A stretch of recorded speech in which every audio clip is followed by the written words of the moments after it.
നമ്മൾ മുഖ്യമന്ത്രിയെ കുറിച്ച് സംസാരിച്ചു. മുഖ്യമന്ത്രി മാത്രമല്ലല്ലോ, നമുക്ക് പ്രതിപക്ഷ നേതാവ് ആരാണെന്ന് കൂടി അറിയേണ്ടതുണ്ടല്ലോ.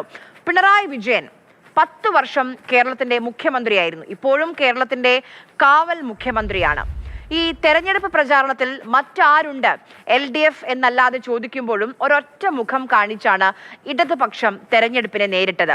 പാറശാല മുതൽ മഞ്ചേശ്വരം വരെ പിണറായിയുടെ കൂറ്റൻ ഫ്ലെക്സുകൾ ഉയർന്നു. മത്സരിക്കുന്ന മണ്ഡലങ്ങളിൽ പോലും MLA-മാരുടെ ഫ്ലെക്സ് ഉണ്ടായിരുന്നില്ല. പകരം പിണറായിയുടെ ചിരിക്കുന്ന മുഖം മാത്രം. തോറ്റു, സാമാന്യം നന്നായി തോറ്റു. മത്സരിച്ച 13 മന്ത്രിമാർ തോറ്റു. LDF കൺവീനറും തോറ്റു. എന്തിന്? പിണറായി പോലും വോട്ട് എണ്ണിയപ്പോൾ ആദ്യ 6 റൗണ്ടിൽ പിന്നിലായിരുന്നു. കേരളത്തിലെ പ്രതിപക്ഷ നേതാവ് ആരാണെന്ന് ചോദിക്കുമ്പോൾ ഉത്തരമില്ല. 8 ദിവസമായി തെരഞ്ഞെടുപ്പ് ഫലം വന്നിട്ട് എന്തുകൊണ്ട് ഞങ്ങൾ തോറ്റു എന്നൊരു വാചകം മാധ്യമങ്ങളോട് മിണ്ടിയിട്ടില്ല ക്യാപ്റ്റൻ.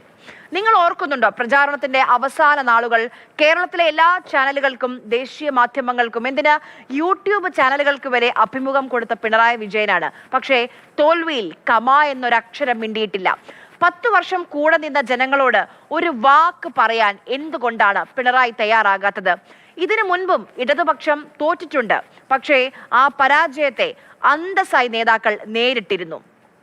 സഖാവ് നായനാർ പരാജയപ്പെട്ടപ്പോൾ തന്നെ കാത്തുനിന്ന മാധ്യമപ്രവർത്തകരോട് പറഞ്ഞത് രാജ്ഭവനിൽ പോയി രാജിക്കത്ത് കൊടുത്തിട്ട് പ്രസ് ക്ലബിലേക്ക് വരാം, നിങ്ങൾ അവിടെ കാത്തു നിൽക്കണമെന്നാണ്.